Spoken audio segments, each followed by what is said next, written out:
What a weekend of hurling. This is GAA Embedded on Balls.ie, your weekly GAA show. I'm Mick McCarthy. We're going to be joined by Shane McGrath in just a couple of minutes.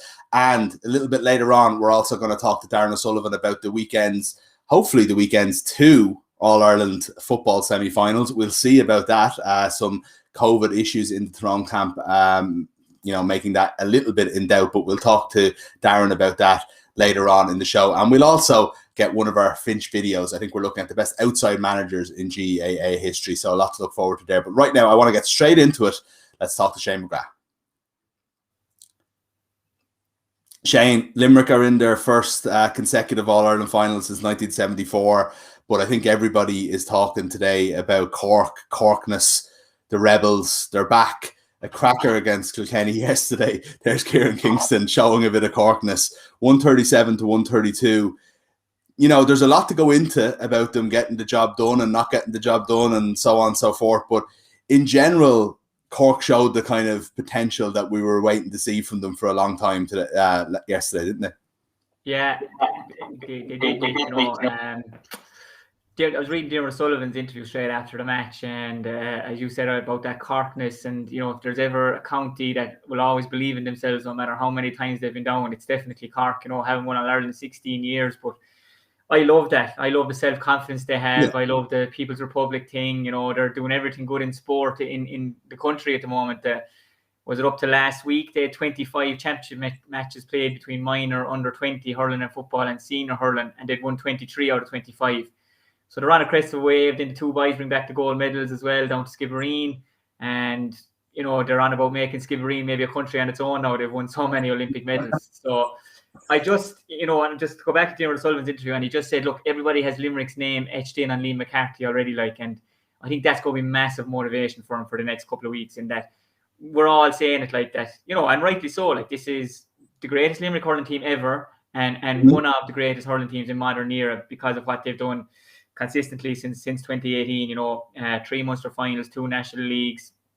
They're in, as you said, 2 All-Ireland titles won, and in another All-Ireland final in a couple of weeks' time. But I just think, and Darran O'Sullivan mentioned it as well, and I maybe you agree as well, Mick. I just think there's a difference in this Cork group. Even last year inside the Gaelic grounds, if you remember that day, the weather was brutal against Tipperary in the championship, and they went 2 points up, and they had an absolute storm behind them. And everyone thought, sure, this is it. They're going to kick on here now. They're going to beat Tip. They're going to get one over on Tip. And, Tip went up the field, got a score. Jake Morris got a goal. And that's it. People are always saying, look, there's Cork again now. And it was put up to them. They didn't show anything.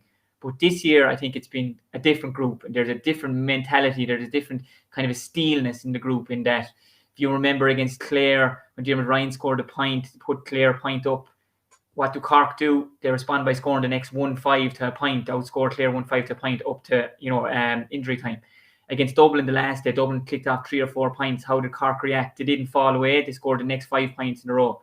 And I think yesterday, Tim O'Mahony, he epitomised everything that's good with Cork this year in the mistake he made for the goal. We've all seen it. It's easy to say he was kind of casual coming out with the ball, lost the ball. Padraig Walsh, Joe Canning-esque pass to into Adrian Mullen, who buries the ball. What a goal. But Tim O'Mahony comes out and has an absolute worldie of a game in the extra time. I think in the first 2 or 3 puckouts he caught him himself. I think he actually won 5 of the Kilkenny puckouts on his own. And I'd say when the rest of them looked at him and the way he reacted, and I'm sure they had a great chat, Mick, in the dressing room before they came out for extra time to say, look, this is it now, lads. This is our time to show everyone that, we're not that 2018 team that fell away against Limerick. We're not that team that fell away against even Tip last year. We're a different group. And I think they are. And I think there's a great steelness in the group. And that's in the management. That's in everyone who had a Cork top on him in Croke Park yesterday. Yeah, that's why it was a mistake. You're obviously right. But I just watched it from a different angle on the Sunday game when they were doing the analysis. And there was 2 things that stood out to me. And one was that I don't think it was a plan to run out with the ball, as I thought, maybe his head wasn't in it. But whatever way it fell on his left and the angle he was at, I actually thought that he changed his mind last night. Maybe he thought that he was going to be hooked or blocked or something like that and just had to run with it. And then you're kind of in no man's land then when you're kind of ended up running. He's trying to bounce it and everything like that. And then there's the other part of that angle you see is that when he's on his knees looking behind him, waiting to see how it's going to end up and putting the head into the ground. And I think that is a huge mark of character that he dominated extra time then, because the last thing he did in normal time was have his head in the ground thinking, I'm after doing this to us. You know, it is interesting. Oh, yeah.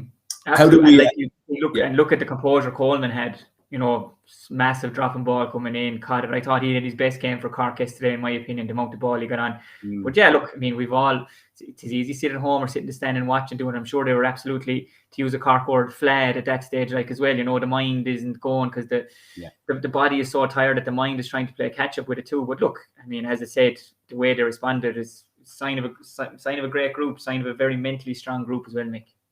Yeah. Now, they were caught in a very similar way against Clare in the last second, and it would have cost them their place in the championship because they were only 2 points up at that stage. I would just wonder, will it be a concern? I don't know if that's maybe that's a conversation for later on when we're talking about the final or we're talking about Cork, but you know, how they're going to get on against Limerick. But just even back into this match, there was a kind of an unbelievable sense of occasion yesterday, I think, set up by Kelly Harrington, really, you know, and the proximity of Portland Road to Croke Park. You will have seen the pictures. Everybody will have seen them there. You can see them on your screen if you're watching, as opposed to listening, of the fans going in. I don't know how much the Harringtons would have actually loved that as much as they'll say they did, but I felt like I was actually in around the area earlier on yesterday morning, and it felt like a Croke Park day. You know, and I don't know if we've seen that. You were there on Saturday. I don't know if it was even quite like that, but it felt a little bit more like, Jesus, we're not too far off real All-Ireland semi-final days. And I wonder, is there something definitely in Kilkenny, but in the Cork psyche as well, that both teams kind of played up to that a little bit, and it might have given us the sort of feeling of the classic that we had yesterday. Yeah, absolutely. I just think the pictures going around, Mick, are absolutely brilliant. There's a picture going around of one of the Kilkenny lads, one of the Kilkenny, I think he's from Moonkind, I think the man is from. Yeah. And he brings a bag of spuds, like. I mean, like, what other country is that going on in, that someone from a completely different sport arrives on and how do they say congratulations, here's a bag of potatoes, you know, have a nice dinner today. And I just think that shows that the world is a small place, Mick, but Ireland is only a big parish, like. I mean, we all know someone from another county, or we're nearly all related in some form of another. But for someone from the GAA world to feel that, you know, it's okay for me to go up to an Olympic champion, like someone who's recognized on the worldwide stage now as being one of the best female boxers in the world, and I'll bring her a bag of spuds, like, and you know, people are just getting pictures taken and everything. And as you said, like, the Harringtons, they must be wrecked, like they were probably up since 4 o'clock yesterday morning getting ready for the fight, or, you know, because they couldn't sleep the night before. And I'm sure Kelly, like, I think she left her phone down and seeing images of her looking at things that were going on Jackie Hurley's phone, and I'm sure she'll be blown away by it all as well. She spent her life looking out the window at people going to matches in Croke Park, as you said, a stone throw away. And I'd say, do you know what? They could charge what they want now for anyone to park outside the house from now on for matches in Croke Park anyway. Everyone will want to park up along Portland Road, but absolutely brilliant. I tell you, Mick, we, like, talk about things and the novelty of things. We had some job getting to Croke Park Saturday. I mean, I never seen as much hassle with bales of hay. I mean, the last time there was as much hassle over a bale of hay, I'd say, was on Glenroe when was it Miley and Fidelma were rolling around in one. But other than that, it was just chaos going up the road there. 4.5 hours it took us to get up, you know. And it was just a crazy weekend with the hurling and with the Olympics and everything. But I think what the main thing is that what connected the whole lot was sport, like. And I think sport is brilliant. And I just, as a teacher, I just hope that kids just take up some sport after the summer after having between the Euros, the Olympics, the hurling, the football, the ladies football, the camogie. We've been spoiled for choice this summer. So I just hope that's the main thing that comes over, really, that kids just say, look, there's lots of sports there I can play, and that they'll take up some form of sport, like. But yeah, you know, it's going to be a great couple of weeks. Go back to the Cork thing there. I just feel Cork bring an excitement and a colour to a big day that very few other counties do.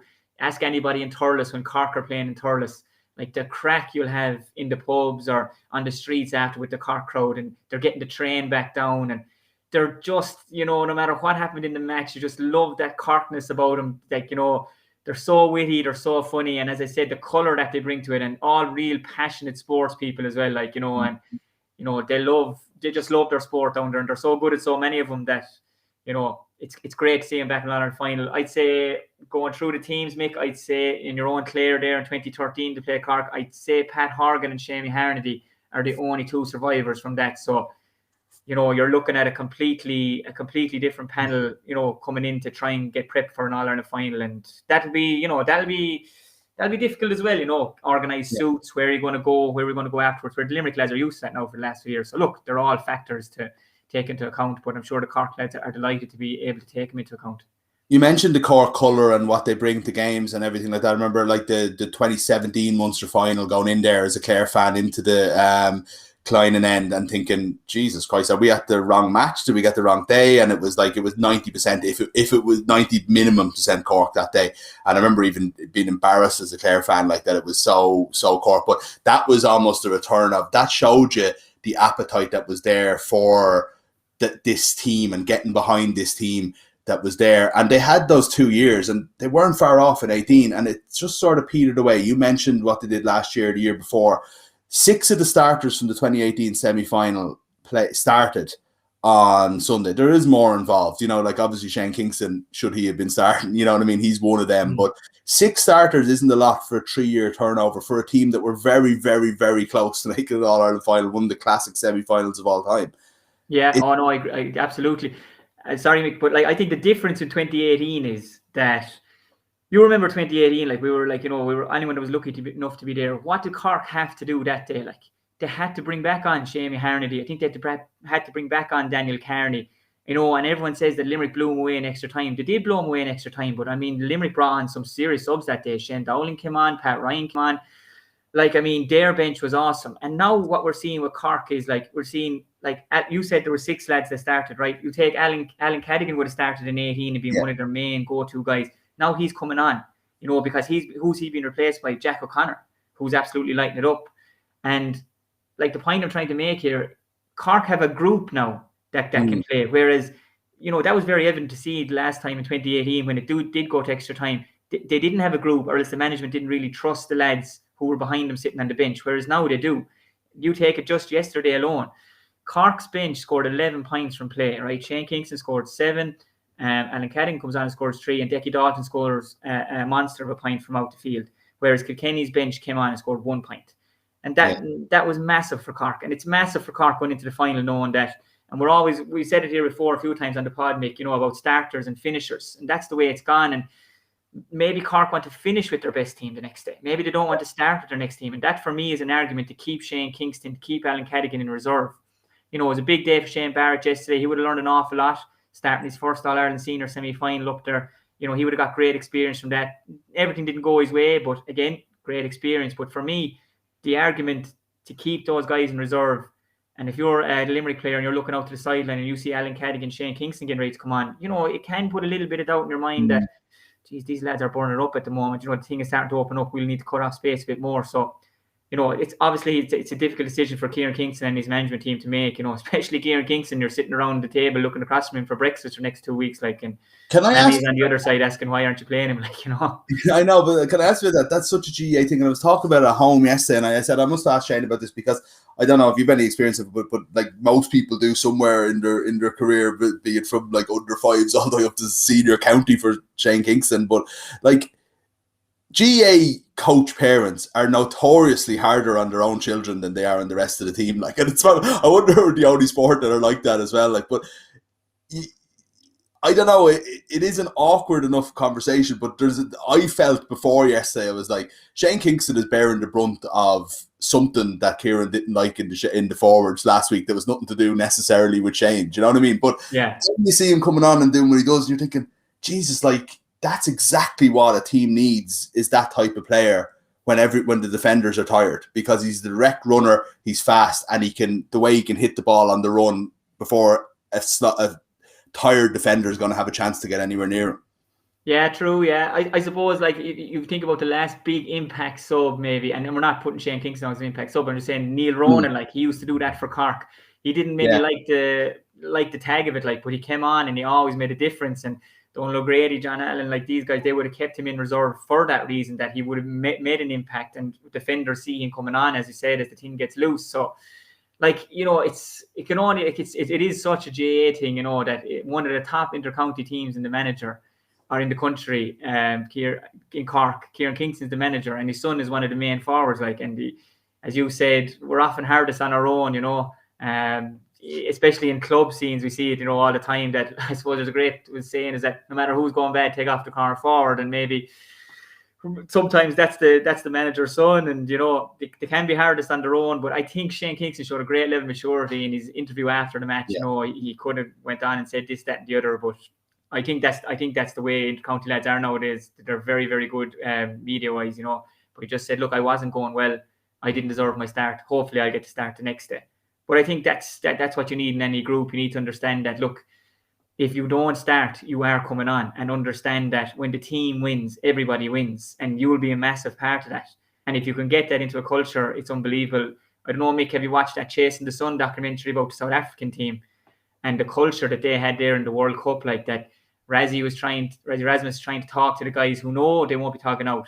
So their jobs were to go away and see what way the referees were refereeing the game, see what way the mauls are setting up. Now, I'm not a massive rugby fan, but I just thought, like, imagine having that kind of culture that in GAA terms, that the guys who aren't going to make the 26 have jobs to say, right, I'm going to pretend I'm going to play this training match like someone you could mark the next day, or I'm going to go away and do find out information on their puckouts for the backs or for the forwards. And the culture that, you won't get any credit outside, but by God, you'll get some credit inside, like, you know. And I think Limerick have it. I think Limerick have it in abundance in their culture and the way they are on and off the field. They're very close. And I think this Cork group are very close. And I think Shane Kingston epitomised that the other day. And he could have said a lot of things, you know, I scored 7 points, I should be playing. He said, no, I wasn't going well. I didn't deserve my start. Kieran Kingston, you know, laughed it off after the game, said, I told you I had to drop you to try and get you going again. So, but look, I mean, I think it's a great headache for Kieran Kingston and the boys to have this over the next couple of weeks, to see what way are they going to start, but more importantly, Mick, what way are they going to finish the All-Ireland final? Like, but you need 8 or 9 forwards that you could start without having to worry about them if you're going to win All-Ireland, don't you? Like, that's just a fact these days, isn't it? Oh yeah, it's a given. Yeah, it's a given that if any of them went down, you know, injury, warm up, first 10 minutes, then you look over straight away, you know exactly who's coming on. I think Limerick have that, like, you know, Limerick have that in Pat Ryan. If one of the inside forwards goes down, Pat Ryan, no issue at all. Graham Mulcahy can do it as well. You know, younger guys then like Cathal O'Neill, you know, might be a bridge too far for him, maybe an All-Ireland final. David Reedy. Yeah, you know, David Reedy. You're looking at other guys here like that are burning it up, I'm sure. Like, I mean, in defence, if it's not happening for one of the boys, sure, look, we'll bring on Richie English. Like, you know, I mean, absolutely. The reason I think Cork have good backup now. Alan Connolly did it the last has done it every time he's come on. He's a worry now. You know, he takes mind, and so he does. You know, and in defence, then if it's not happening for Niall O'Leary, or it's not happening for Sean O'Donoghue, you know, Sean O'Leary Hayes can come on, and it doesn't upset the apple cart too much. So I think they're good. I think both squads have good cover for each line of the field, like. Absolutely. I think Colin Spillane is back as well, isn't he? Absolutely. Yeah. I asked about the forwards though, because we'll talk more about Cork when we talk about the final in a few minutes, and I want to talk about the other match. But Kilkenny, there's a couple of things I want to talk about with Kilkenny, but one of those things is the forwards. I talked up that forward line with you last week, and you know, they are there. I just wonder, I don't know, like John Donnelly doesn't have a good game. Keown doesn't have a good game when he comes on. It's taken off again. You know, Mullen scored a brilliant 1-2 and was there for them when it mattered, but maybe over the 90 minutes didn't have his best game. And it's just like, I don't know if Kilkenny, if maybe that's where they're falling a little bit short, is when the guys that Cody needs to rely on aren't firing. There isn't that 9. There isn't that, you know, 7th, 8th, and 9th forward to come on and save the day, really. I know what you're saying, Mick. Like, I mean, if we use the top team at the moment, if Hegarty doesn't have his best day, that's okay. Keane Lynch and Tom Morrissey might chip in, and vice versa. I suppose TJ didn't have his greatest day from open play yesterday. They still did so many good things and was involved in an awful lot of things. But as you're saying, just maybe didn't have that other marquee forward that put his hand up to say, I'm actually going to take it on. Now, to be fair to Billy Ryan, I suppose, he played well. 5 points from play yesterday, and I thought Downey had a massive game, but Billy Ryan for a lot of that game gave him a lot of trouble, and he did put his hand up, you know. But as you said, Adrian Mullen, yeah, he didn't have his best game. Still, I think it came away 1-3, like, you know. So, but like, you know, it just doesn't have that character, like, you know, that massive, that figure, like that another TJ, like, you know, like they used to have, I suppose, in years gone by, that if it wasn't happening for Shefflin, that's okay. Owen Larkin will do it for you. If it's not happening for the two of them, that's all right. You know, maybe Taggy might pop up with 3 or 4 points, or Eddie Brennan, or the great Richie Power, or look, it goes on and on and on, like the talent that they had. And maybe just don't have that talent at the moment, but they are a very, very good group, and I suppose they are very, very young, with the exception of maybe TJ and Wally Walsh and Richie Hogan coming on. You know, Killian Buckley has given great service as well. No, I'm not saying any of them are going to walk away, but like, you know, it's probably it's a new team now. Like, you know, it's Owen Cody's team now. It's James Maher's team now. It's Michael Carey's team now. It's Hugh Lawler's team now. You know, and Owen Murphy, obviously, this unbelievable goalkeeper that he is. But yeah, I get what you're saying, and I suppose is it a worry for Kilkenny? I don't think it is a worry. I think there'll always be great talent in Kilkenny, but they just maybe need to another year now for Owen Cody, like, and Billy Ryan, that the confidence he'll get from this might make them next step up. And I suppose a lot of people are asking, like, is TJ done now? Like, I don't think he is done personally. I think with the job he's in with the gym, I think he'll know how to mind himself and get the body right to give it another good go next year.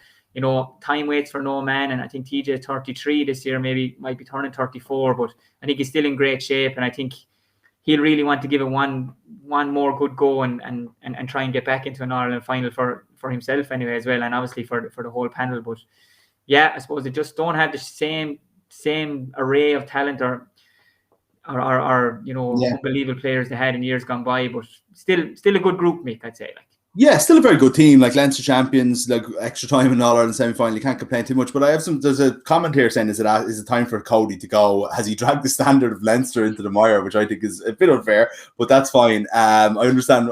Is it time for Cody to go? I think is a genuine question, and here's why. Right, this is just since some stats. Since 1904, when Kilkenny won their first All-Ireland, they've never gone 10 years without winning All-Ireland. They went 9 a couple of times. They've gone 8 a couple of times, 7 a couple of times. 6 years now since from 2016 to 2021 without winning All-Ireland, which is the same length as 94 to 99, which we remember. It was 8 years between 84 and or 74 and 81.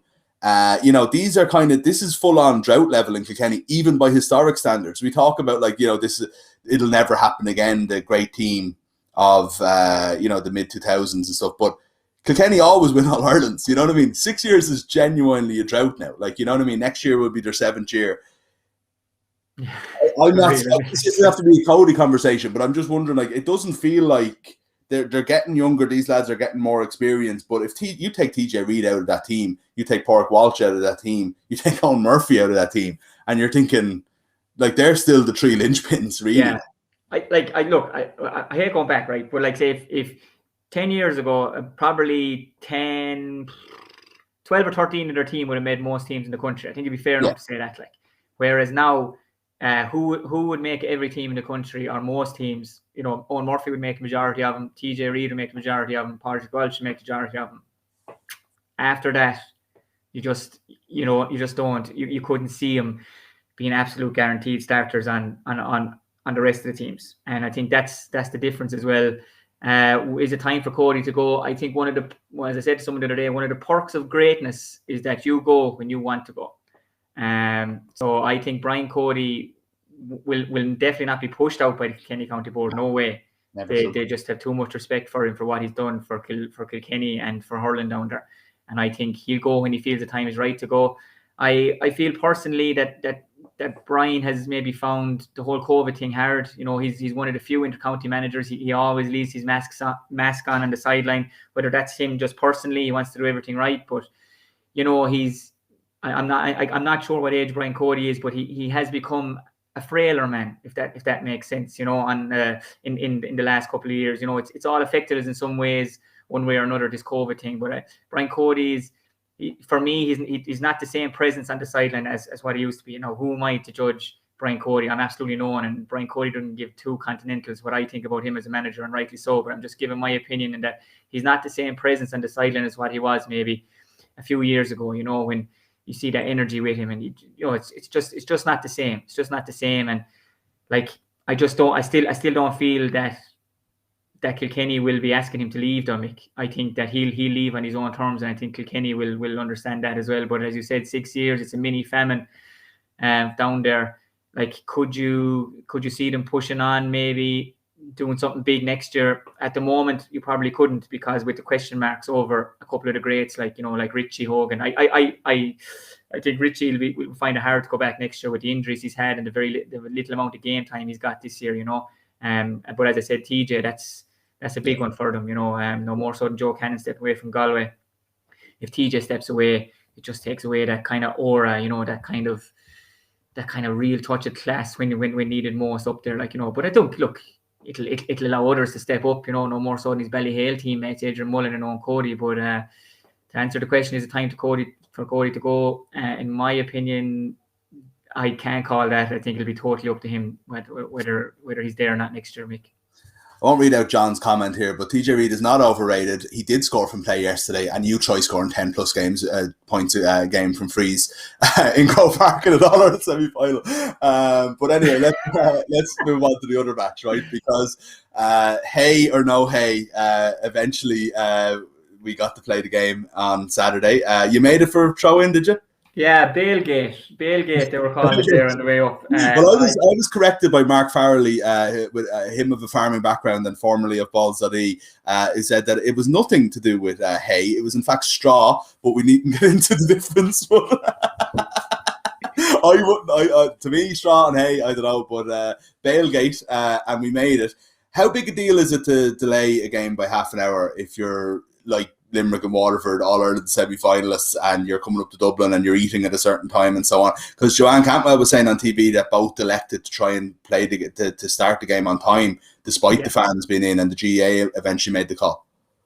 Yeah, and I know if you see Darran O'Sullivan's interview after the match, and Darran O'Sullivan, I'm delighted to see someone like Darran O'Sullivan get man of the match for just pure honesty, work rate, and what he did in linking the play. It mightn't always be top scorer, but what he did. But what he was saying was that they should have started the match because both teams wanted to start the match. And I get that. I've been involved in games where there has been a delay for traffic or for whatever reason. And I suppose when you're in that bubble of the team and the panel and the management, and you just want your focus on 5 o'clock, and now it's gone to 5:30, you just can't understand why that's not fair. Now I'm just going to flip that around and say, for someone who's actually sitting very, very close to the bridge when Bailgate happened, the anxiety of the fans, and the amount of fans, and we were well up the road when it happened. The anxiety of it, to say you mightn't get a chance to see your county play, and maybe you mightn't get a chance to see your county play again this year, and who knows what's going to happen next year up in Croke Park. So I think when you're in the bubble of the team, you think that's all that matters, and you just want to play the game, and that's fair enough. But I suppose we have to look at the bigger picture here, in that it's all about the fans. The fans create the atmosphere. They're there supporting the teams and all that. And a lot of people would have missed a lot of that match. And I would say, Mick, even some people might have turned around and went home. They couldn't just take it anymore, sitting in the traffic and knowing what time they would have got up to Croke Park. So I think the right thing was done for people to get in and take their time and not be rushing up the road and maybe cause another accident trying to get in before for 5 o'clock. It was put back a half an hour. Did it affect the game?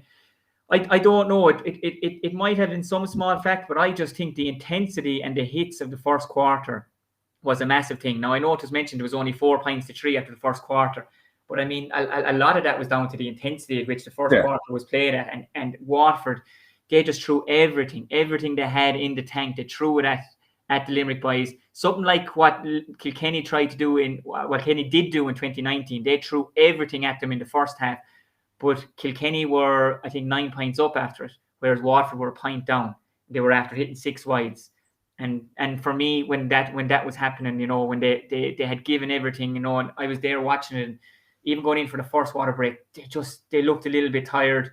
It was 4 games in 21 days. I think it's been well documented now as well. So when you're going in after giving everything, Mick, and you're still a point down, it's demoralising. It is demoralising. And I just think Limerick took full advantage of that in the second quarter, outscored the Waterford lads 11 points to 4 in the second quarter then, because they said, right lads, Paul Kinnock got him in, By the way, water breaks have to go, in my opinion. I think Yeah. they're ridiculous at this stage. Knock got him in and said, right, that's everything they have, lads. Let's go on hurl now. And they did. And I said, outscored them 11-4. And then it's 15-7 at half time. And to be honest, up there, it was kind of inevitable what was going to happen then after that.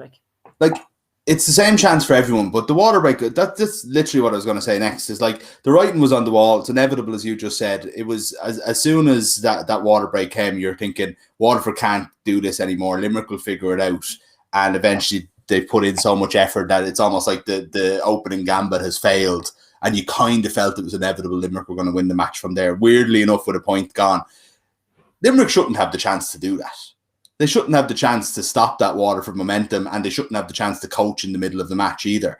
Like, I know it's the same for everyone. What's the point of why aren't the GAA making this call mid-season when people are sharing water bottles all over the pitch? There's 70 examples on Twitter from Croke Park over the 2 days of people throwing water bottles onto other players or drinking them or passing them on, or Horgan taking a sup before he took a free, and so on and so forth. Yeah. I'm not for him, Mick. You know, as a 37-year-old playing club hurling, I don't mind him, to be honest. No. You come in and you're getting out breaks. As watching inter-county games and watching the levels of fitness these lads have, I think the water breaks now, they're just pointless. I've used the one before, handbrake in a canoe. Like there is useful now as a waterproof tea bag. I tell you, that's another one for you there, right? I mean, there is no water being drank at them, and if there is, very, very little. I have a 3-year-old son, and I'd say he would drink more water in the water break than the boys are drinking. They don't need it, like, really. I mean, there's people running marathons for 3 hours and they're just taking out a slug of water every now and again. These lads are top athletes. Whether they get a water break after 15, 60 minutes, they don't need it. They'll go in and refuel at half time anyway. I think it takes the momentum out of the game. It sucks a bit of life out of the game. It's another stoppage we don't really need, and I don't think the players really need, and I think 100% the fans don't want to see it anymore. So if obviously they are going to be kept for the All-Ireland final, but if anything comes out of this is that next year, just no more water breaks, please, because as you said, there's bottles of water being flung in everywhere anyway. If someone really needs a drink that badly, which science would prove that they actually don't really need a drink that badly for the time they're on the pitch, and they'll get it into them or whatever for whatever reason. But also, Mick, another thing that keeps cropping up this year, I don't know if you noticed it, is when for a player going down to take a sting out of the game, I don't know, is it a coincidence or not, and I don't think it is, everybody seems to have trouble with their contact lenses. So the contact lens is like the water break of stoppages if something is needed. You watch it now in most games, someone will go down and it will be a contact lens issue or a head issue. And what can the referee do? It has to stop the game if it is something to do with the head. So I think that's something that's kind of crept into our game as well. If the team gets a run and you have 3 or 4 points, suddenly magically someone goes down. Because I don't think refs are buying the hamstring thing anymore. But if you go down and you say, oh, something in the eye here, contact lens, suddenly, I say there's lads not even wearing contact lenses going down and they have problems with contact lenses. But yeah, water breaks, please get rid of them and check who wears glasses before the matches if they actually have contact lenses as well, Or I don't have time to go off on this tangent, but every decision has a consequence, and the GAA don't want to look amateurish by having trainers out on the field or Mayor Ishkas or anything like that while the game is going on. But if referee just allow the trainer come on, fix the contact lens, you can play around someone. It's a big old pitch, like, do you know what I mean? But you could just say, has consequences. Get it started to come back on, But people are going to take advantage of these decisions, when they come in. So, for God's sake, we'll spend the winter fixing this game, Shane, if it kills us. But I don't know. I don't know if anybody's going to spend the winter coming up with a plan to beat Limerick. Cork will spend the next 2 weeks trying. I was talking about perceived, possible, tiny percentage chance chinks in the armour last week. If they were there, Waterford didn't show them in terms of attacking. I don't know if playing 5 forwards is the way against them. But then again, I don't know what the way is against them, because the more I watch this team, the more I think, I don't know if I've ever seen a team like them. When you watch the Kilkenny team that you guys beat in 2010 and probably should have beaten in 2009, and you had amazing battles with them league, and it's like that. This is a brilliant tip team as well. But there was a sense that if you caught Kilkenny on the right day and you played to your absolute best, it was going to be a good game. You know what I mean? It was going to be a 50-50 chance, whatever. I don't know if Limerick play at their best. I don't know if anybody can beat them at all, like under any circumstances. Yeah, I agree with you. I think if you go back to the Kilkenny teams, I suppose there was less tactics and there was more Yeah. kind of they were just such good primary possession winners that when it went down 50-50, 9 times out of 10 they were going to win it and they were going to work a score anyway because such was the quality of hurler that they were. I think, tactically Limerick are, they're just way ahead, and okay, let's touch on it there. Waterford had Shane Bennett sitting in the pocket or sitting as a sweeper as best as they can, but I think it was well documented there. When Limerick get the ball, they will not hit the ball, or the person who's under pressure with the ball will not strike that ball under pressure. No way, no how. They'll work their little triangles. If they have to go back 20 yards, they'll go back 20 yards. And if they have to do two or three hand passes, they will. To get the likes of Diarmaid Byrnes or Kyle Hayes or Decky Hannon, that Tom Brady-esque, vision he has to just nullify the sweeper. And it's so frustrating because they're so good at it. Like, they'll never strike the ball. You'll never see them running back towards their own goal, striking the ball over their shoulders, hoping it's going somewhere. That won't happen with this Limerick team. They'll work it and work it and work it. They'll get it to someone, right, you have a good vision, take out the sweeper, hit Flanagan, hit Gillan, hit Casey, hit the space in front of him, don't put the ball down on top of the sweeper. Okay, so then you say, right, we won't bother playing a sweeper, lads. Fine, that's perfect. Now you've left loads of space and maybe behind your half back line, or maybe we can shoot from distance. They're like Limerick's half forward line scored 9 points from play the other day, compared to Waterford's half forward line scored 1 point from play. So no matter what way you want to play with them, they don't mind. Like, they'll play it either way. If you want to play a sweeper, fine. And Cork probably will go with Mark Coleman back there, but they'll just try and find the pockets either side of him, and they'll just cut it and they'll just give a quality ball into Flanagan. I know. By the way, I think Flanagan is a front runner for hurler of the year at the moment as well. Yeah. I said this last night, and people disagreed with me. I said, look at him over the games. Look at him against Tip. I think he popped up with 1-3, 1-4, 4 points from play yesterday. Could have had 6 points, but he is winning so much ball. He doesn't mind how the ball goes in, but when the ball goes in well to him, he gets it, and he just has this way of looping around off the left over the shoulder. So I think Limerick have it in abundance. I think John Kiley was saying with so many improvements to make, and I was just there, oh Jesus Christ, what are the rest of us doing if he has so many improvements to make? He said, oh, our work rate can up. So I thought about that on the way home in the car. I said, our work rate can up.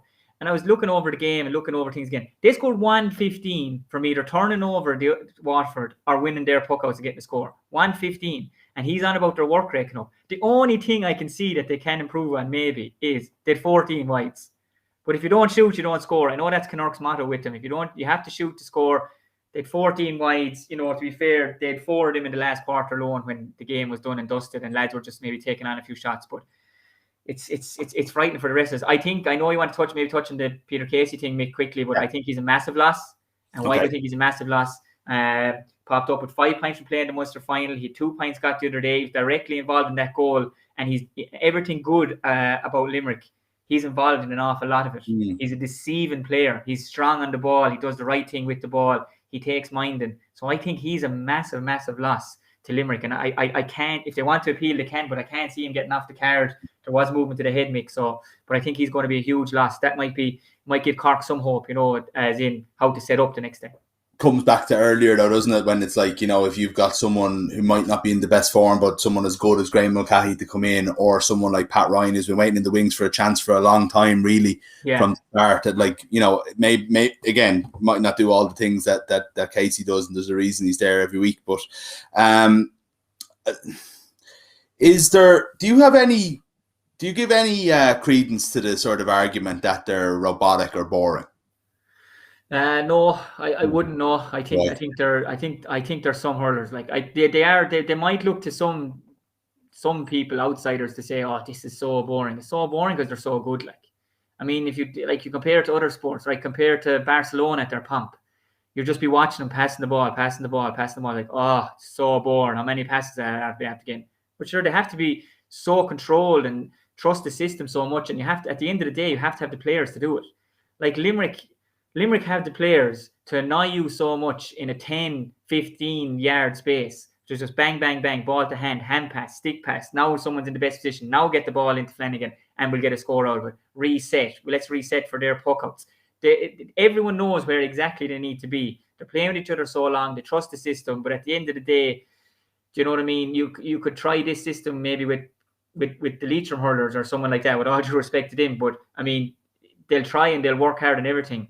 But Limerick just have a bunch of players at the moment. And I'm always saying to Limerick people, and I think they understand as well, this is the greatest hurling team they've ever had, maybe the greatest hurling team they ever will have. and they're trying to get to every game to see as much of them as what the genuine Limerick fans are saying, because we know this mightn't come again for a long time. And I think that's the difference. People say it's robotic, it's boring. No, I just think they're so good. They're making it look so easy, and they're making the rest of us play catch up at the moment, Mick. Yeah, and let's not forget, Shane, that if you're not from one of the traditional counties, you're only allowed to be good for so long before everyone turns on you as well. That's that's it. Before the higher powers come against you. Yeah. And Cork are back now. Yeah, so maybe we want to see Cork lifting Liam McCarthy again. Maybe it's been too long. Have they got we're talking? I actually am looking forward to rewatching the Munster semi-final in the next couple of weeks, just to sort of see what we can get out of that, because Limerick did get 2 goals in a very short period of time. But they always did hold them off, and we didn't think Limerick were incredible that day. But as you said last week, they won by 8 points. Cork feel like a different team now as well, though. Oh God, yeah. Like, I mean, if you look when you look back at that Munster semi-final, this is what you're going to see, right? 2 completely different teams, I think, right? And also, not to and I don't think Peter Casey thought to Hurling, but he got sin bin that day. So unfortunately, it's not been a good year for him, discipline-wise, But if you think about it, right, Hoggy didn't score from play that day. Okay, 15 points yesterday, 6 points from play. Missed freeze as well that day, weirdly. Yeah, he missed freeze and everything. Didn't score in the last quarter of the game that day. Let's go look at Limerick that day. Tom Morrissey, no score from play. Aaron Gillan, no score from play. Like, look at Tom Morrissey did at the weekend, 5 points from play. Gillan scores 1-5, 1-1 from play. Like, the thing, I think it's 2 different teams now in the confidence that they're playing in. In the way the group is set up. Obviously, Limerick don't change too much. I mean, exact same team started Saturday, bar Peter Casey is in for Graham Mulcahy, as started all in the final last year. Cork are a new team. You can see that from, I think you said 6 out of the 15 would have played the 2019 quarterfinal. So they're a new group coming through. But I just think, where can Cork take hope from the performance they had that day, I suppose? If Pat Horgan had scored the penalty, at the time the score was 1-5, 6 points, but then Limerick outscored him 2-4 to 2 points with 14 men. Yeah. So the ifs and buts. I thought Cork's backs were really good that day. Did a great job. And Tom Morrissey, Sean O'Donoghue did an outstanding job. And Aaron Gillan, front runner for an all-star, I'd say, Sean O'Donoghue. And the other thing was their puckouts. And the way Cork's puckouts have been going, they're forcing other teams to go to take on puckouts that they don't really want to take on. And I think that was very evident against Kilkenny. I just have one stat for you here, Mick, that in the second half, Kilkenny went along with 17 puckouts and they only won 5. So I think you have a really good Cork defence and you have forwards buzzing around the place. And as you said, 7 or 8 forwards now that can start the game or finish the game. So I think they'll take great confidence from that, the way they've progressed since, and the questions that they've answered since. But I just think that Limerick are getting better and better. I thought they were really good Saturday. I'd say someone was getting ready to play the Cranberries from about the 50th or 52nd minute. They knew what was going to happen, and I just think is the ultimate performance coming again in the final like they did last year. Okay, yeah. Peter Casey will be out, but as you said, and you're dead right, Nick.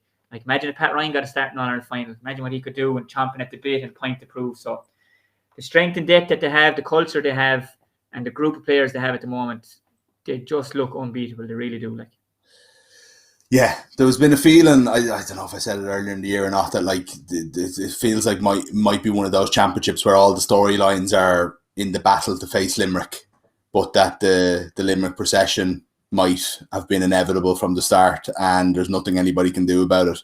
And sure, if that's the case, that's a team that people can celebrate and enjoy in their own way as well. But it might not leave us at the most entertaining final. But I do think, I don't know how many people we're getting in Croke Park, Shane, but if it's 60,000 or something close to that, maybe, I don't know, but I could be wrong about that, maybe 50. But, you know, I think it'll be the Cork crowd will definitely add to the occasion anyway. I was saying to you before we came on air, there was a sense of, I saw one of them hitting one of their friends when Cork got a point yesterday. I was thinking, I've been at this bloody match against them a million times. And it's like, when you're the other fan, it's not very fun being at a Cork match, but as a neutral watching it, they bring unbelievable colour to the games. And it is actually great that they're in the All-Ireland final, despite all my complaining about them being back there. You know, them to be there at least once a decade, I think, is fair enough, something that we can handle.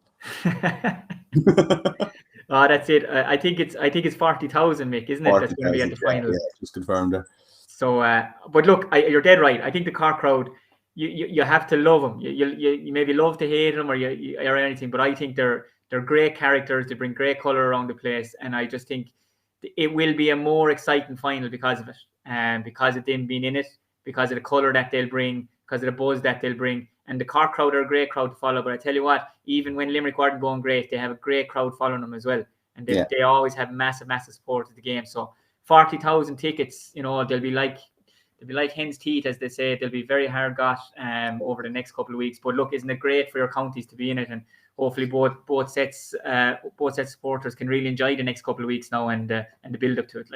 Yeah, definitely. Look, can't wait to talk about it. Can't wait to watch it. We never talked about Waterford and Liam Cahill, and their fans have been spectacular as well. And I saw them getting very excited during that first quarter, like you said. But it's been a really, really good year for them. It's been a really, really good 2 years for them. Do you see that as a project that can continue to kind of make a step up? It's obviously a very young team. Waterford, you always have this fear a little bit that I've mentioned it a few times, that they could just implode at any point and start the bricks again. And then in a weird way, like incredible consistency over the last 2 decades or whatever, but it does seem like there's kind of low points along the way as well.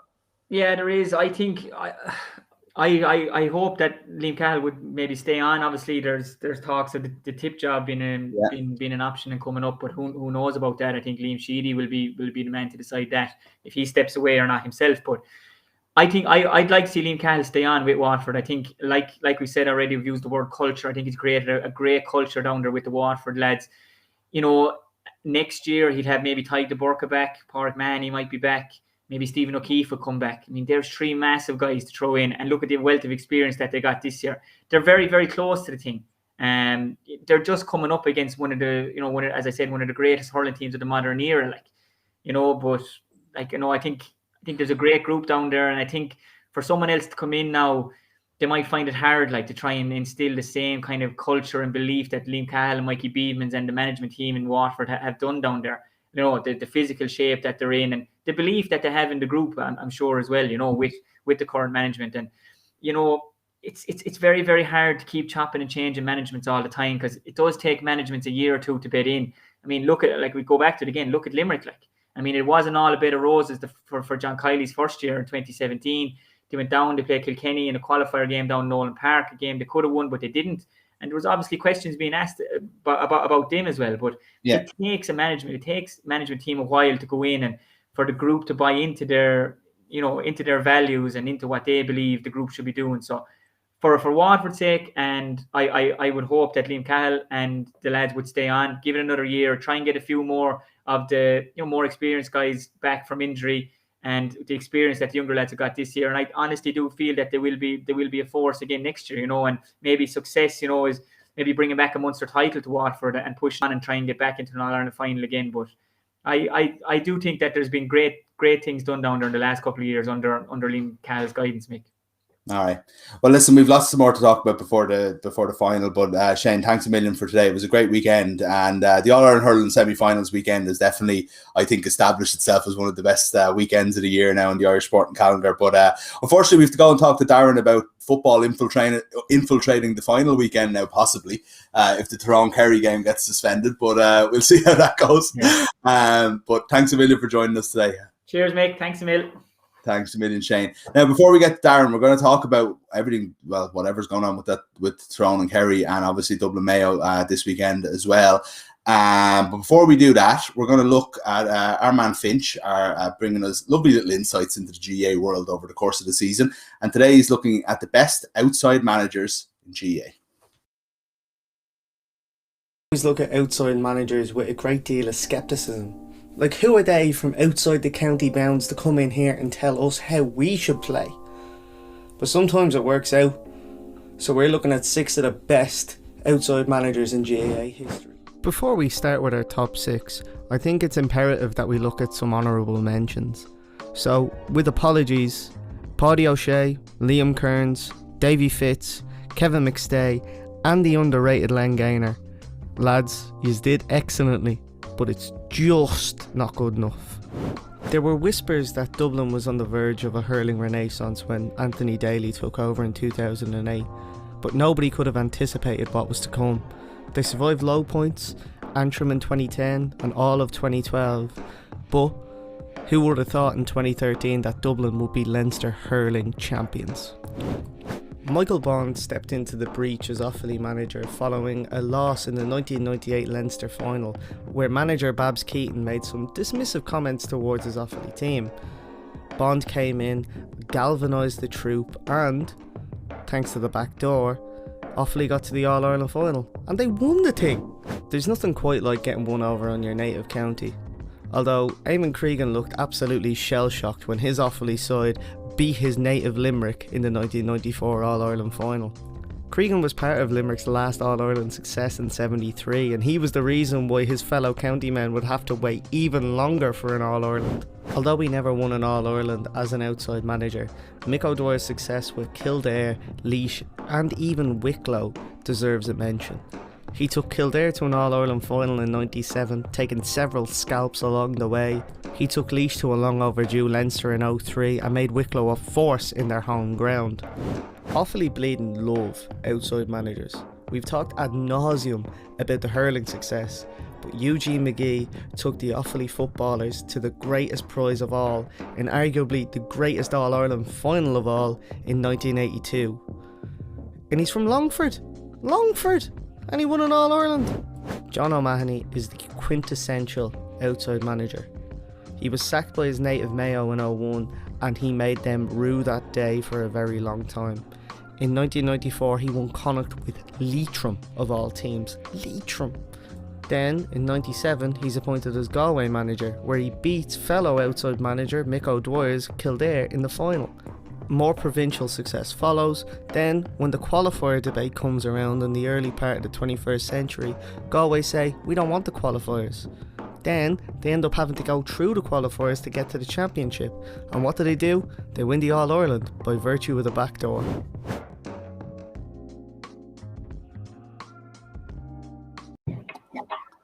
Darran O'Sullivan, we could have had an entire video there, just Kerry lads going around the country trying to spread the gospel. There's a few of them on the road, all right. Yeah. Come here, listen, it's getting more and more likely this game isn't going to go ahead at the weekend, and Tyrone and Kerry, I don't know if you heard what the Kerry side of it has been. Obviously, the issues are emanating from Tyrone. They had issues before the Ulster final, obviously, but it's not looking great now. Have you heard anything? No, I was actually chatting to one or two of the lads just randomly over the last day or two, and they haven't a clue. So they're as much in the dark as all of us. So it's not ideal. It's obviously not ideal for Tyrone because they can't train. But I suppose from a Kerry point of view, you're trying to gear yourself up for next Sunday, and you just don't know what to do. I suppose everything, logistics side of it. Personally, if you're trying to get yourself ready for something, you don't know what you're doing. So I think at this stage I'd rather it was called off. I just think when you get to this stage, an All-Ireland semi-final or final, you don't want to be missing anybody. You don't want anybody to be missing these big games over COVID, over anything really. But from a Kerry point of view, you don't want to be playing an under-strength Tyrone team either. No. So I think the best thing would be to call off, but call it straight up, like as early as they can today, just so both teams can start preparing properly for it. And then there's a week to the no break before the All-Ireland final, considering Dublin have the extra week. Is that an issue there, or I don't know, or is there enough? Yeah, well, it's only an issue, I suppose, if you pick up knocks and bruises, I suppose, or win. They would have. Yeah, I suppose there's no bothers if you lose. You have nothing to do anyway. But yeah. Look, it is one of the knock-on effects. You put it back a week. Do you put the All-Ireland back a week? I think you'd have to. I think it's very tough on a team to play a semi-final, then a final. And no matter what happens, you're going to have an asterisk after somebody winning it then, because there'll be an excuse that we were down players because of COVID, or we had no break because of COVID. So, yeah, it's a strange one, but I think that they need to make a decision today, like very early, get it done. Ideally, from an outside point of view, I think it'd be the fairest thing would be to put it back a week and even put the All-Ireland back a week. Yeah. Fair enough. Okay, well, we'll see what happens on that. There's not much too much we can say on it. I suppose if the match is to go ahead, I suppose we should talk about it. We'll obviously talk about Dublin Mayo, which there doesn't seem to be any doubts about, thank God. But the Kerry one thing I was talking to the lads about last week, and I said I'd mention it to you, is kind of the roads through and the paths. And we've talked about, is there the possibility of Kerry being undercooked in the past? But obviously if you're Tyrone and you've had COVID issues, you've had Cavan, Donegal, and a really brilliant Monaghan team, and Kerry had the biggest Munster final win, the second biggest Munster final win of all time, and big wins over Clare and Tip. We talked to Shane last week about A versus B games in hurling, and how famous they are and exactly what goes into them. And I was thinking, is Kerry actually having an extra week off? Is that kind of thing done in Kerry camps? Would there be like full on organised A versus B games that would be as competitive as you hear about with the Kilkenny hurlers and stuff? Oh, there would, yeah. To be fair, I imagine Dublin over the last couple of years, well, their toughest games have been the AVB games. Yeah. And I suppose Kerry do have a very strong panel at the moment, and I wouldn't be surprised if the B team were edging out the A team at times. So yeah, they would be. I don't think they're as famous as the Kilkenny one that we used to hear about, and there was no whistles blown or nothing. But no, it would be like that. You're at this stage of the year where every jersey is up for grabs, and your only opportunity to get in there, if you're not in there, is the AVB game. You can also play yourself off the team as well. So they'd be very competitive games like that. Kerry are definitely going in undercooked, and I suppose the only thing they have in their favour is that they had some good league games, and that wasn't that long ago. But if you had the same gap between league and championship, I'd be very worried about the Kerry lads, because realistically they've had no challenge at all this year. I don't expect it to be an issue coming up against Tyrone due to the league being so close. They know what's coming. I think the lads are tuned in. But other years I would be worried, because like that, their toughest games have been in training. So it'll be interesting, but I don't think it's going to be an issue this year. Yeah. It was 6-15 to 114, I think. I might have that wrong, in the league down in Clarny, or was it Tralee? And, that was a Tyrone team. You're kind of thinking, Jesus, what's going on here? And I think they were experimenting a little bit at the time, and they were maybe going a little bit more attacking than you would used to for Tyrone. I feel like they found that balance now. Is there any sense, I suppose, it'd be more from Kerry fans now than I think Kerry management or team or anything like that, that'd be a bit of kind of a complacency over beating them by, it's not even beating them so much as scoring 6 goals against a team like Tyrone. You'd be kind of thinking, geez, it'd be some third round for us to go out and lose an All-Ireland semi-final to them. But that's the thing, yeah. I suppose if you looking back in that game, I was watching. I think I tweeted actually what happened to the tough tackling Tyrone, that literally you didn't have time to scratch your head. Never mind get acres of space to be banging in goals. And they're obviously experimenting. Look, it's a new management team. They have a new way of playing, and like that, there was a bit of trial and error during the league. They are a lot more attacking this year. They've probably been the most entertaining team to watch in the championship as well. So far, they've played a better standard of opposition as well up to now, but the games have been very good in Ulster in general. I couldn't see them being that attacking against Kerry. I don't think they'll go back to their old style, but I definitely think they'll be a bit more cautious. But I also think Kerry will be a bit cautious. They conceded 114 in Killarney, and it could have been more. Tyrone forwards have shown this year how dangerous they are. They're a lot more direct, giving in the ball to them. They actually look happier this year with the style of play. So I think Kerry will be a bit cautious as well. I wouldn't be surprised to see Kerry. I don't think they'll go with the 2 defensive wing forwards like they did last year, but I wouldn't be surprised to see a more defensive half forward, either a 10 or 12. But either way, both of them are going to have to do a lot of tracking against the way Tyrone are playing at the moment, aren't they? Oh, definitely. Tyrone definitely have the balance at the moment. McGeary there and Conor Myler. Yeah. They kind of go unnoticed a bit at a time, but the work they do off the ball, and even the small little things around the middle, being that the link men, just picking up runners. So they definitely have that balance got. Obviously, that's probably down to playing better opposition in the Ulster Championship. They had to be ready to go. Kerry haven't had that same issue just yet. So I think that's the interesting thing for me. I think Tyrone will have periods in the game where they will go ultra defensive just to frustrate Kerry, see can they cope.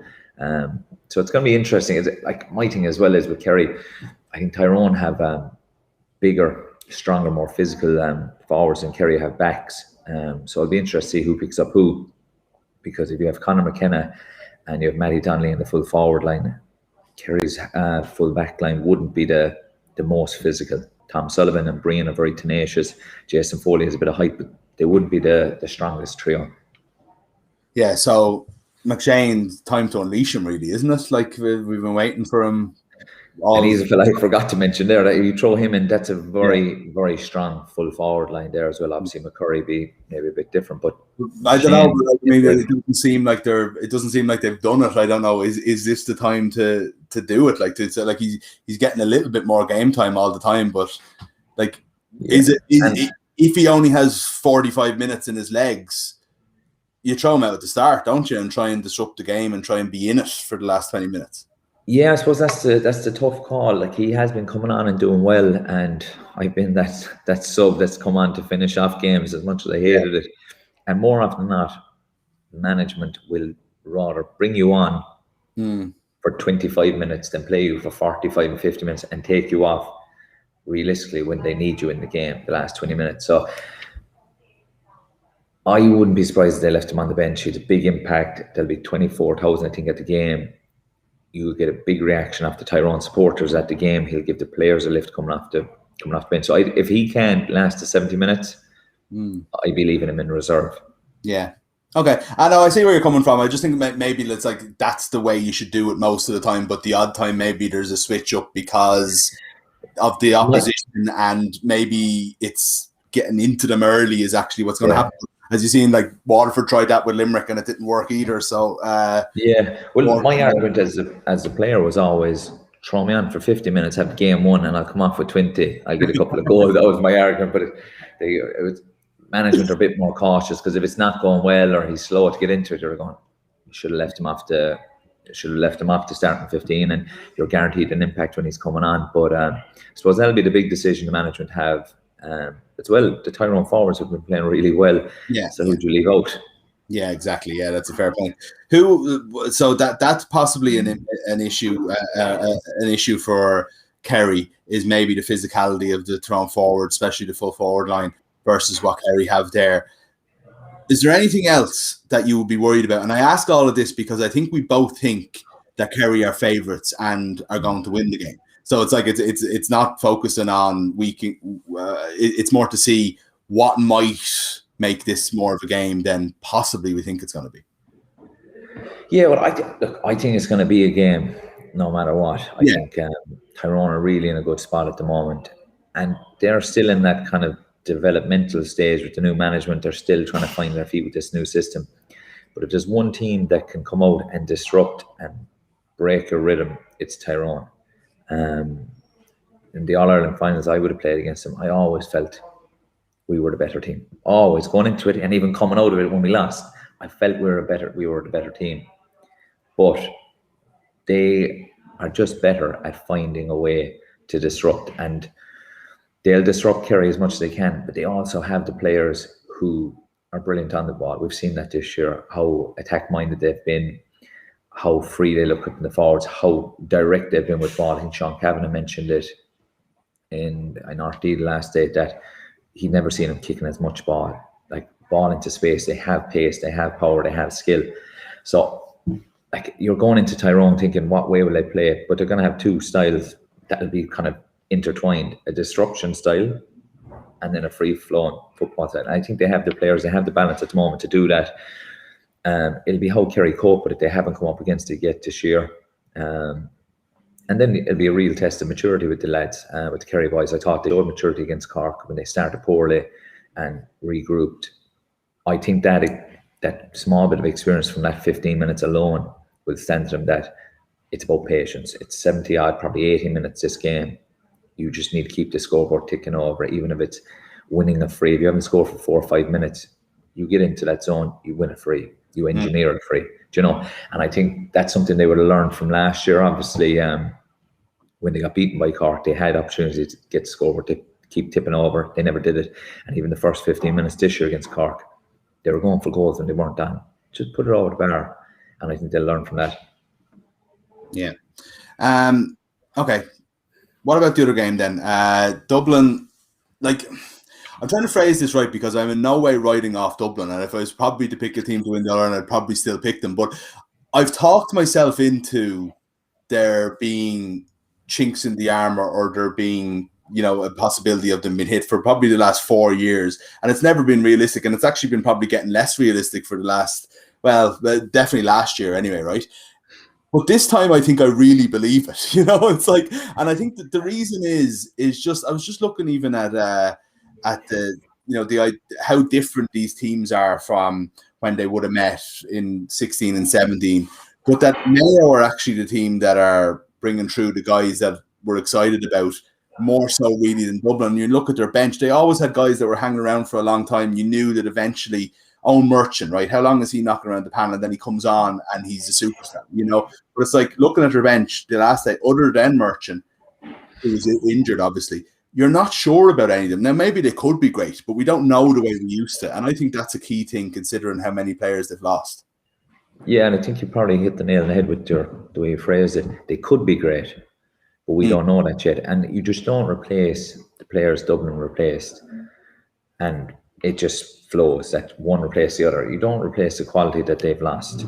No, they may go on to be great players and emulate the fellas that they've replaced, but at the moment they're not as good. It's as simple as that. And in time they might be, but at the moment they're not. So Dublin, for me, I think saying they're on the wane or they're on a downward slope, it's the wrong thing to say, but they're definitely not at the level they were. For me, Mayo have been very exciting this year. Similar to Kerry, they haven't played much. I thought Galway were very poor in the Connacht Championship. But they have that same style, which is so hard to play against, which is tenacious, fast-paced, all energy. I used to always describe it as kamikaze football. They're just running from everywhere. Only the players that they've lost, who were great servants but were slowing down, they've been replaced with fellas with unbelievable energy, great pace. And we've seen this year, like, defenders have been asked to defend a lot one-on-one. And now Mayo seem to have the forwards with a bit of pace that can go at you and cause you trouble. And they probably don't have the same battle scars from losing to Dublin and other All-Ireland semi-final and final. So they're going in with probably a bit of a bounce, no fear, young lads. And then you have someone like Aidan Shea, who they've been using a lot better recently. So it's foolish to write off Dublin, and no one in the right mind anyway, because they're doing what they have to do. They're getting through. If they can win games in second gear, win them in second gear, and that's just the quality that they have. But similar to Kerry, can you just switch it on if you haven't been doing it before that? Yeah. Can I ask you, as a group, how important scars and stuff are? Because we were talking about the Kerry Tyrone matches years ago there a few minutes ago, and we're talking about Mayo lads might have something in their head about all those games against Dublin. And I know that there'll be so much discussion about not having those scars in groups and stuff like that, but also a player will inherently feel it, especially after a result. Did you guys have, like, maybe, I don't know whether the qualifier win a couple, what was it, 2011 or 12 maybe ended it all or not, but was there a kind of a feeling with Tyrone for the Kerry group that there's something about them that we just can't get over? Is there probably a feeling with Mayo in the similar way that there's something about Dublin? Don't forget they've lost them the last 2 years as well as the 2 All-Ireland finals and various semi-finals and so on and so forth. Yeah, look, I think if you're a player and you're going, no, it's gone, it's done, that's lies. Like, realistically, you may think it is, and you'll say all the things. No, I don't. You don't fear them, but there's always something in the back of your mind. You're not going to forget them defeats, and there was obviously something that Tyrone had over us. No, I would have always gone in thinking we can beat them, but the difference there was, like, very similar players were playing in all them games as well. So, like, it's in your head. You can say it as much as you want. You're bound to start thinking, oh, not again.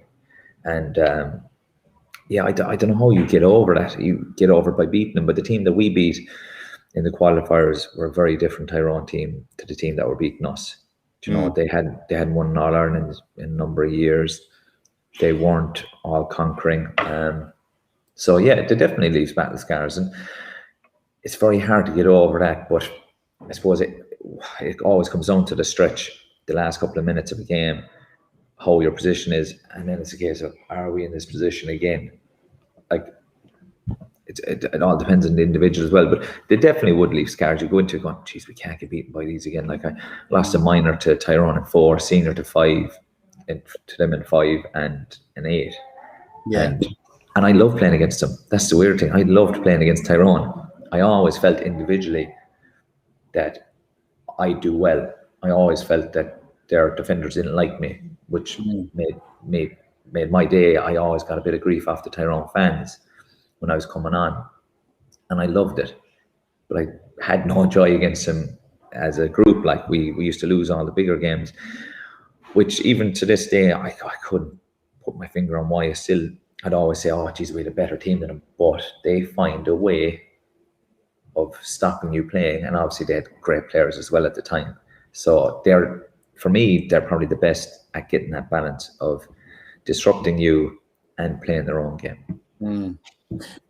This is off track for today, and I wasn't even going to go there, but is the 08 one then the hardest because of I don't know, I suppose even from a Kerry man, even necessarily then your own kind of individual thing is because it already happened twice at that stage, and there was no way you were going to get caught that time, and you'd double All-Ireland champions. Yeah. In the following year with you as captain, that's a 4 in a row team right there. Like, you know, you don't know. That's the thing. Like, I suppose in 2004 mine or whatever, 2005, it was my first year with the seniors. I actually made my debut the same day. So, and I just felt, I'll be back again. You know, I was young. I wanted to get over it. 8 for me would be one that sticks in the mind. From a personal point of view, I thought I should have started the game. I'd done really well coming off the bench in the lead-up. I thought they're going to start me here. I do well against Tyrone. I'd done well against them in all the games that come on. I'd done well in the league games. And I just felt, they won't like me. You know, they won't like me. I have pace, and I used to go at fellas. But obviously it didn't start anyway, and did okay when I came on. But it definitely would have stuck with me. Like, obviously we'd lost in 5. We'd won in 6 and 7. We won in 9. Like you said, that's a 4 or 5 in a row. And that was my thing always with Tyrone, is like kind of going, even if we win or lose, we were always back the next year. Tyrone would not take a year off, but they'd go into the background a bit the following year, and I was there going, that was the difference between us and them. Like, we were consistently there. But they had a way of winning the big game, especially against us. And I heard, like, Mayo on about it recently as well, that they were coming into the game against us, probably feeling, geez, there's no difference between us and them, only they have history. But history doesn't win you any games. But it doesn't win you games, but it can lose you games if it's in the back of your mind. But they came in with this attitude, you know what, they don't get tackled hard, so we'll flake into them. And I think he said in his interview like that, they got in at halftime, like, hold on a second, this is working. So it's only small moments like that. All of a sudden you're going, well, they don't like this, and they keep going, and then all of a sudden it's like you're anticipating it, and all of a sudden you're going in with a negative mindset. Yeah. It's fascinating. And geez, I'd love to talk to you all day about it, but I want to get back to Mayo.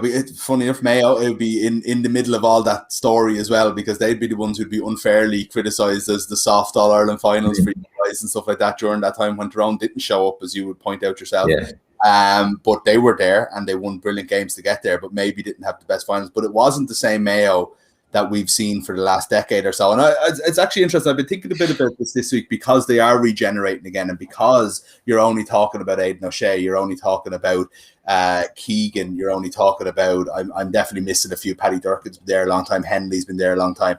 There's one more, Diarmuid O'Connor, right? But other than that, new team, like, and it's kind of happened quietly, and they're there and contenders again. And when you think that in 2011, I think, did you beat them in the semi-final that year? They'd beaten Cork in the quarter-final, and they've basically been in every semi-final but one since then. And you think of that consistency for a county like Mayo, who would have been up and down for a long time over their entire history, really. Football mad, obviously, but maybe not the, the infrastructure there to be a consistent player. But you kind of think of Mayo now as that they're nearly always going to be there, aren't they? They're always going to be in the top 4 or 5. Yeah, they're at the top table for a long time, and they will, like, they're a great team. They just couldn't get over that final hurdle for whatever reason. Look, like a lot of us, we've come up against Dublin in a purple patch. You throw that Mayo team that lost quite a lot of finals, semi-finals, back 10 years or forward 10 years, they probably have a couple of medals in their pocket. But that sport, sometimes you come up against, seem like a lot of teams at the moment in the hurling with Limerick, they just look incredible. So you could be a great player or a great team, but you're coming up against a very, very special group. And I think that's what I was bothered with a lot of these Mayo boys. They came up against a very special Dublin team. But yeah, they, like, the one thing for me, especially this year, like they've evolved an awful lot. The change is in the team are huge, but they've done it quietly, which is a bit unusual for Mayo. You're normally hearing Mayo for Sam from December, January all the way through. Somehow they've managed to keep it quiet for a while, and if they keep it quiet, maybe, who knows, it might actually be Mayo for Sam. I do have a sneaky feeling for him. Can't shake it with the last couple of weeks. There's something different about him this year. They've great energy. So, and like that, these younger lads, fresher lads, like we talked about earlier, the battle scars, they don't have that baggage going into it. And, you know, they're going into it with very little pressure, because realistically, who's expecting them to win it? Nobody. You know, because they don't have a history of winning it.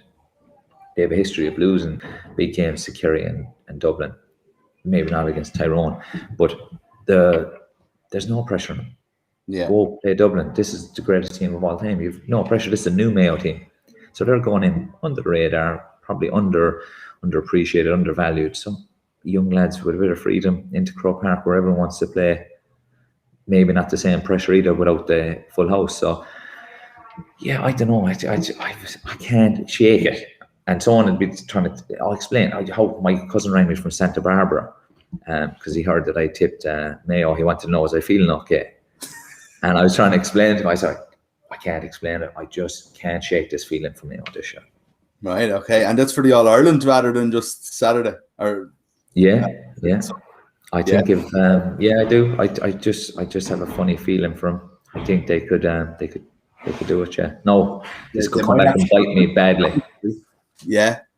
But that's fascinating. But I was even going to say this week, I don't know if many Dubs would even begrudge come the final whistle, obviously not during it, but after losing in 2013 All-Ireland final, 2015 semi-final, 2016 final, 2017 final, 2019 semi-final, and 2020 final, they have to win one of them. And it becomes the saga gets more and more every year, and eventually you have to stop adding chapters if there isn't going to be a change of storyline. Yeah, that's the thing. Like, when you name it out there, they've been there so often. I don't think anyone would begrudge them. To be great not to have to listen to Mayo for Sam as well, like every year. But I have a cousin down here, and he's cousins with Aidan Shea on the other side.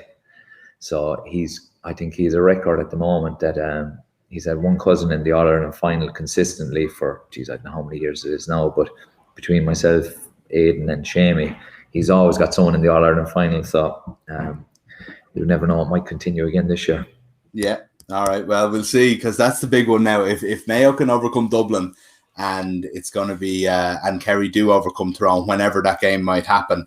There's a lot to talk about come that. But I think actually it's funny that we have kind of come down to the four. I think if you were looking at, you might have wanted Galway individually to win that match, but you definitely, I think there was an awful lot of people would have loved Monaghan to beat Tyrone, especially given everything that's happening, plus just a lot of other things. When it comes down to it, four that are left is the championship four, really, isn't it? And like taking all the revenge out of it, this is where it gets really exciting. Well, that's the thing. Like last year was brilliant. You had Tipperary in Munster, you had Cavan and Ulster, but then you got to an All-Ireland semi-final, and they were out of their depth. As simple as that. Whereas now we have, take the provincial, forget about provincial. You have your four best teams in Ireland, 2 games. Who's going to be the champion? And that's what it's down to. You're guaranteed to have 2 very good games because they're the 4 best teams, and they have been consistently for a number of years. Yeah. I think Dublin still top dogs. I think Kerry and Mayo, Tyrone, you throw in a Donegal or a Monaghan with them, they're a tier below. Can one of them join Dublin up there this year? That's been the question from the start of the year. So, like, for me, it's great because you're guaranteed 2 games. And you're calling the Mayo Kerry final then? Mayo Kerry final. You heard it here first. I love it. I love it. I love it. So many people have said that Mayo will, they'll finally beat Dublin and they'll have another match to go, and that'll be that. We could be chatting next week, and Dublin could be after hitting them for 15 points, and I will look very foolish. But it won't be the first time I look foolish. But no, I just like that. I can't explain it. I think a lot of people are probably thinking the same. Brave to tip against a 7-in-a-row team, but you're going to be right sometime. Won't be right. Darran, thanks a million. We'll chat to you after the semi-finals next Monday. Hopefully semi-finals. Look, it's looking more and more likely it is one semi-final, but there'll be a lot to talk about with Dublin and Mayo, as there always is anyway. So we'll chat to you then. Thanks so much for joining us. Cheers, Mick. Talk to you later. Thanks a million to Darran. Thanks a million to Shane as well. If you are watching on YouTube and you've enjoyed the show, please do subscribe to the channel. You'll be able to get our show every week in your feed on a Monday. We will be also back with you next week, where we will look back on that Dublin Mayo game and lots more. Keep an eye on Balls.ie all week for more GAA embedded content. We'll have lots to go there as well. So please subscribe, take it easy, have a good week. Enjoy watching back all the games from the weekend.